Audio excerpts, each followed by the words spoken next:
4. Comparison of two means. When you compare two means, mu1 and mu2, you want to assess which one of the two following hypotheses is the most convincing: the null hypothesis, denoted H0, or the alternative hypothesis, denoted H1. When you look at the null hypothesis, you can also rephrase it the following way: mu1 minus mu2 is equal to 0.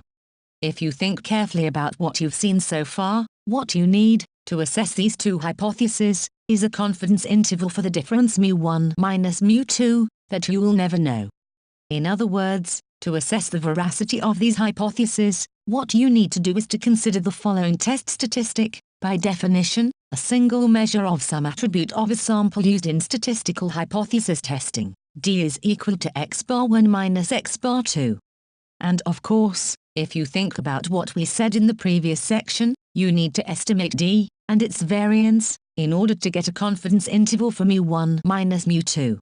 The main difficulty here is to get an estimator for the standard deviation of D. Let's denote it sigma hat index D, and to get the distribution of D divided by sigma hat index D under the null hypothesis.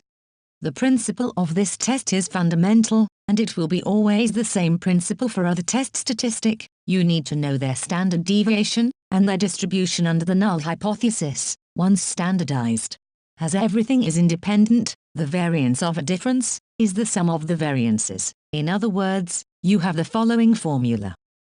If we can assume that there's a common variance, then the variance of the difference can be written the following way.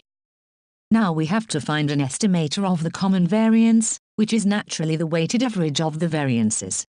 It's not that difficult and it's rather logical. And finally, under the null hypothesis, the standardized difference follows a student distribution, with n1 plus n2, minus 2 degrees of freedom, where n1 is the size of the first sample, and n2 is the size of the second one. 5. Comparison of two variances. To compare two variances, you have to remember what we said in the previous part about the confidence interval of a variance, and about the distribution of S prime square. Which one of the two following hypotheses is the most convincing? 1. The null hypothesis, sigma 1 square is equal to sigma 2 square. 2. The alternative hypothesis, sigma 1 square is different from sigma 2 square.